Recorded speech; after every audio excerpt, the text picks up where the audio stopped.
On October 15, 2025, President Donald Trump shattered diplomatic norms by publicly confirming he had authorized CIA covert operations inside Venezuela. This direct admission, following a New York Times exposé, broke decades of tradition where U.S. presidents maintained plausible deniability about such actions. By openly acknowledging the CIA's mandate, Trump blurred the lines between intelligence, military action, and public posturing, escalating tensions and raising questions about U.S. intentions in the region. The move signaled a new confrontational approach, transforming secret operations into a public tool of pressure against the Maduro regime. Trump justified the aggressive stance by claiming, without evidence, that Venezuela was emptying its prisons into the U.S. and fueling the drug trade. These assertions, lacking verifiable proof, were widely criticized as political rhetoric designed to frame Venezuela as a direct threat to American security. By linking the Maduro regime to crime and narcotics, the administration sought to rally domestic support for intervention, sidestepping complex geopolitical debates. Critics argue these claims serve as pretexts for regime change, masking a long-standing U.S. goal under the guise of national security. The new U.S. policy rapidly escalated into a series of lethal military actions in the Caribbean, marking a dramatic shift in the region's security landscape. What began as a stated effort to curb drug trafficking soon transformed into a high-stakes military campaign, with U.S. forces taking a far more aggressive posture than seen in previous years. Since September 2025, at least 5 deadly strikes have targeted suspected drug boats, leaving behind a trail of destruction and raising the stakes for all actors in the region. The aftermath of these attacks has been widely documented, with images of smoldering wreckage circulating across global media. Unlike the covert interdictions of the past, these new operations have relied on overt and overwhelming military force. The result has been dozens of deaths, including both alleged traffickers and, reportedly, some bystanders. A viral video of one such strike, posted by President Trump and Defense Secretary Pete Hegseth, ignited fierce debate online and underscored the administration's willingness to publicize its actions. The administration justified this escalation by designating the fight against drug cartels as a non-international armed conflict, a legal maneuver that allowed for a massive naval buildup. Warships, a nuclear submarine, and squadrons of fighter jets were deployed to the Caribbean, signaling a readiness for sustained military engagement and sending a clear message to regional adversaries. This unprecedented show of force was intended to intimidate Venezuela and deter cartel activity, but it also provoked immediate backlash. Human rights organizations and United Nations officials condemned the strikes, labeling them as extrajudicial executions and warning of the dangerous precedent being set for international law and civilian protection. Despite the gravity of these actions, the U.S. government provided scant evidence linking the destroyed vessels or their occupants to drug trafficking. This lack of transparency has fueled ethical and legal concerns, with critics questioning the erosion of due process and the disregard for the value of human life in the pursuit of security objectives. The campaign marked a clear shift from traditional policing to open warfare, with the administration even using the public release of strike footage as a tool of deterrence. This strategy blurred the lines between military action and propaganda, raising further questions about accountability and oversight. As civilian casualties mount and transparency remains elusive, international scrutiny has only intensified. The world now watches closely, questioning not only the effectiveness of this new approach, but also its profound human and legal costs. With maritime operations declared a success, Trump hinted at expanding the conflict onto Venezuelan soil, dramatically raising the stakes. Land-based strikes would violate international law and risk direct confrontation with Venezuelan forces, pushing the crisis toward outright war. The ambiguity of looking at land is a deliberate psychological tactic, forcing Caracas to prepare for a range of threats and stretching its defenses thin. This escalation aligns with the administration's goal of removing Maduro, as evidenced by a $50 million bounty on his head. Any U.S. incursion would bring forces dangerously close to Venezuelan leadership, increasing the risk of a direct clash. The threat of land operations marks a perilous new phase, moving the conflict from the periphery to Venezuela's heart.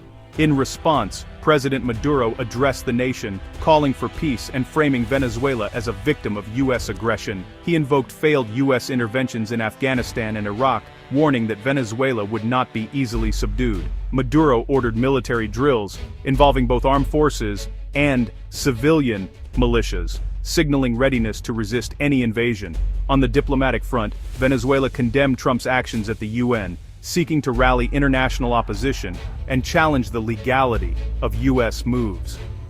The government's strategy is to reframe the crisis as a violation of sovereignty and international law, not just a counter-narcotics operation. This dual approach, military readiness and diplomatic outreach, aim to deter U.S. escalation and build global support.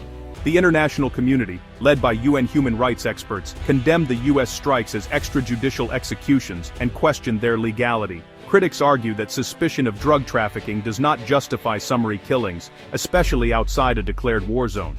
In the U.S., lawmakers warned that the administration's actions risked war without congressional approval, bypassing constitutional checks. The administration's legal rationale, treating drug cartels as wartime enemies, was widely disputed by legal scholars and human rights advocates.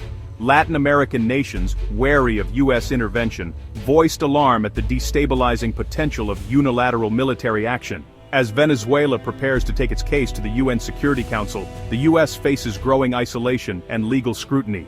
The Venezuela crisis marks a fundamental shift in U.S. policy toward Latin America, as the United States moves away from its traditional reliance on law enforcement partnerships and diplomatic engagement, instead embracing direct military action as a primary tool. This change signals a dramatic departure from decades of precedent, where cooperation and multilateral efforts were often emphasized over unilateral force. Under President Trump, this approach revives a long and controversial history of U.S. intervention in the region, but with a new and unprecedented level of openness, publicly confirming covert CIA operations and broadcasting military strikes to the world. The administration's willingness to openly discuss these actions marks a stark contrast to the secrecy that once surrounded such interventions, making the U.S. intentions unmistakably clear to both allies and adversaries.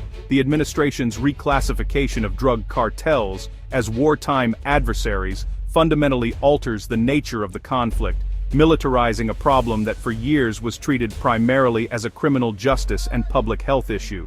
This shift allows for the use of military force against groups previously targeted by police and intelligence agencies, blurring the lines between law enforcement and warfare in the region. This new doctrine sets a dangerous precedent, potentially expanding the scope of U.S. military operations against criminal groups, not just in Latin America, but worldwide, often with little oversight or accountability.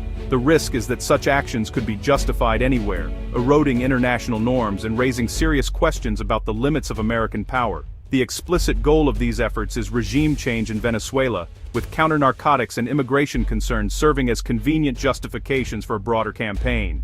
By framing intervention as a response to humanitarian and security crises, the administration seeks to legitimize actions that might otherwise face significant opposition at home and abroad.